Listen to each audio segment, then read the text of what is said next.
So I went to Mega Mall. I wanted to pass by Vloggers United because I want to meet Ayn Bernos and ask her about Kisses de la Ville. The good thing is, pa-close na talaga yung event. And then nakita ko siya nag-walk by and nakita ko si Miss Ayn Bernos. So ito na guys. I'm here with Ayn Bernos. Hi, She hello. came from Vloggers United. Yeah, I really want, kaya ako pumunta dito was to look for her talaga. Oh my gosh, thank you so much. Thank you for your time. Yeah, actually nung MUPH era mo, I saw na yours, kakaiba rin yung journey mo na. Yeah, and I was supporting Kisses de la Ville. Yeah. First, mabilis lang yung first question. Have you heard anything from her? Kasi almost 3 years siya nawawala. Yeah, I have naman. I think a year after competition, I remember meron pa kaming mga shikahan and a little update here and there. But she's very private and she's enjoying her life now post-pageantry and post-everything. So, lately wala pa kami balita, but I hope she's doing well. May idea ka ba kung nasa US siya or Philippines? Kasi No, may rumor nasa US. tagal na nun eh. Wala kang rumor kung tapos na siya sa studies Wala, niya? not sure. 2022 pa kasi Alam ko yung marami last ka nang nasabi sa mga communication vlogs mo, pero how did you, anong reaction mo nung na-meet mo siya? Ganyan? Oh, she's such a sweetheart, honestly. Like, I totally understand why she has so many supporters and why so many people love her. She's such a Ikaw din sweetheart. Thank you. So how about you naman? Let's go to Ayn Bernos.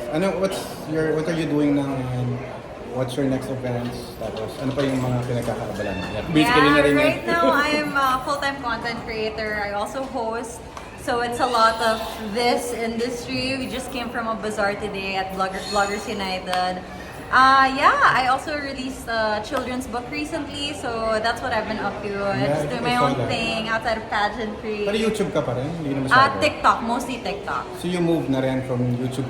A lot of YouTubers went to TikTok talaga. I really love YouTube, but it is a lot of work to put out one Hirap video. ng monetization diba? ngayon, no? Pero masaya din sa TikTok. Nagka-shorts ka ba sa YouTube o Sa wala na YouTube rin? ngayon, nag-shorts naman ako, pero hindi kasing dala sa TikTok. So sa TikTok, you're earning naman.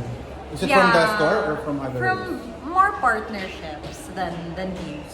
Yeah. Sige. So sa aming mga old school, mga mahilig sa YouTube, anong tip mo sa mga kasi content na lang nag-YouTube ngayon?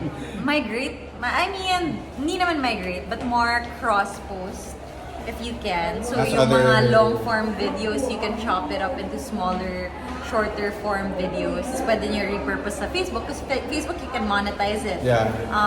And then TikTok also and Instagram. Instagram is growing pretty quickly, so it's a Ang nice galing mo, Ayn. You're place always to- going up to the new apps and new algorithms. Parang up to date ka, no? That is the you're job. That's the job. Kasi hindi you'll be left behind. Yeah. Yun ang full-time trabaho eh, so I have to do it. I also support you, Ayn. So Thank I'm you so happy to meet you. much. I'm happy that you're a YouTuber din. And I'm happy na naging friend mo na rin si Kisses. Yeah, who she's such we a all miss, wonderful- including you. Yeah, thank you. Hope to see her soon. Yeah, sana magparamdam. Oh my God, it's a year. Hope to meet you in person.